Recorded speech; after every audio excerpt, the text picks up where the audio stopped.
Let's look at the rejection region approach in z-tests for the population mean mu. Suppose we are sampling from a normally distributed population and the population standard deviation sigma is known. In this scenario, to test the null hypothesis that the population mean mu is equal to some hypothesized value mu naught, we're going to use this test statistic. Sigma x bar here is the standard deviation of the sampling distribution of x bar, and that's equal to sigma over the square root of n, our sample size. If the null hypothesis is true, then this test statistic will have the standard normal distribution. Eventually we're going to get a sample and this test statistic is going to take on a value. And the rejection region approach will be one way of determining whether that value gives us significant evidence against the null hypothesis. The rejection region approach involves choosing a value for alpha, which we call the significance level of the test. Alpha is the probability of rejecting the null hypothesis if it is true. I'll talk about that in much more detail when I discuss type 1 and type 2 errors in another video. The appropriate choice of alpha depends on the problem at hand, but often people choose alpha to be 0.05. Then we're going to find the appropriate rejection region, which will depend on our choice of alpha and on the alternative hypothesis. We will then reject the null hypothesis in favor of the alternative hypothesis if the test statistic falls in the rejection region.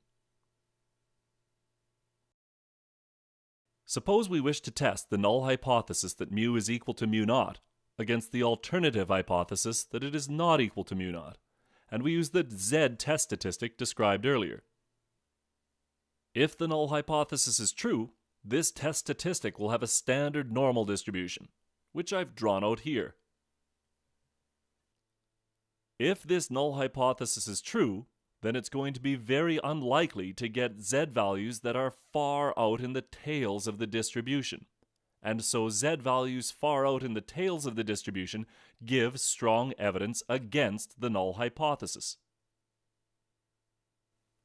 But how far out do those values have to be before we can reject the null hypothesis in favor of the alternative hypothesis? Because our alternative hypothesis is two-sided, we're going to take that alpha value and divide it by 2, splitting it evenly into the two tails. We are then going to find the value from the standard normal distribution that gives us an area of alpha over 2 to the right, and we're going to call that the critical value. And we're going to do the same thing over here on the left tail. It's the critical value because it separates the rejection region from the region where we do not reject the null hypothesis. So we are going to reject the null hypothesis if we get a value over here, or if we get a value over here. If we get a value in the middle, we're going to not reject the null hypothesis.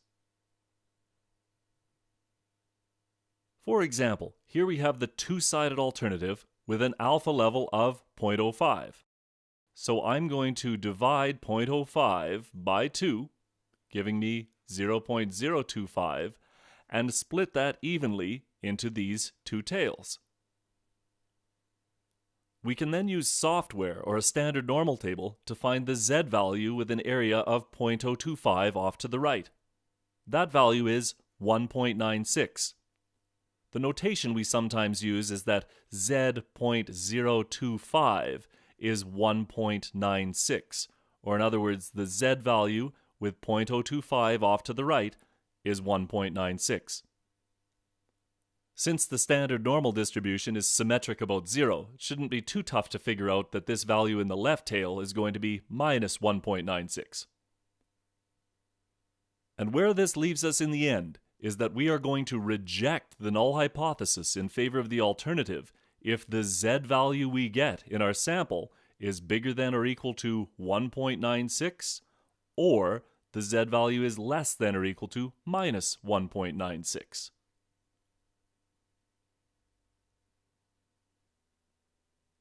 If we keep the alpha level the same, but change the alternative hypothesis to mu being less than mu naught, then values of this test statistic that are in the left tail of the distribution give us evidence against the null in favor of that alternative. And so we're going to put our entire alpha level over here in this left tail. Using software or a standard normal table, we can find the z value that gives an area of 0.05 off to the left is minus 1.645. And so we are going to reject the null hypothesis if the z value in our sample is less than or equal to minus 1.645. And if our alternative hypothesis is that mu is greater than mu naught, then values of this test statistic in the right tail of the distribution give us evidence against that null hypothesis in favor of the alternative. And so for an alpha level of 0.05, we are going to reject the null hypothesis if the z value that we observe is greater than or equal to 1.645. Let's look at a few examples. If our alternative hypothesis is that mu is greater than mu naught and alpha is 0.10, we're going to put that entire 0.10 out in the right tail of the distribution.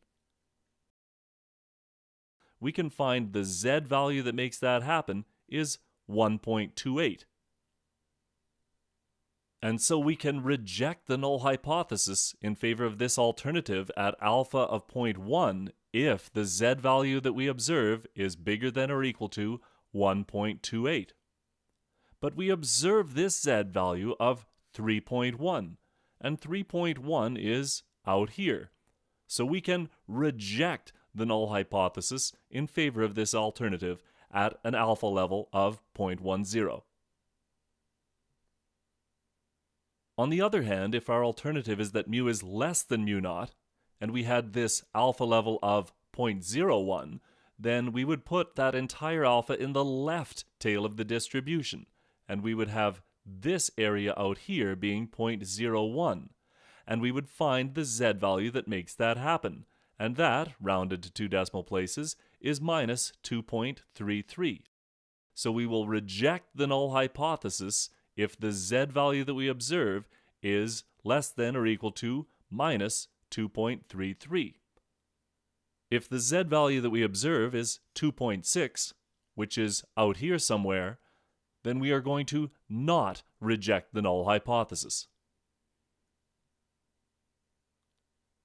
If our alternative hypothesis is two-sided at an alpha level of 0.05, then we're going to split that alpha evenly into the two tails. So 0.025 in this tail and 0.025 in this tail. And as we've seen previously, the z values that make that happen is 1.96 in the right tail and minus 1.96 in the left tail. In this case, we observed a z value of minus 14.5, which is way out here in this left tail, and so we can reject the null hypothesis at alpha of 0.05. But in some ways, the rejection region approach with a fixed value of alpha is a little silly. Suppose we had this alternative hypothesis and an alpha level of 0.05.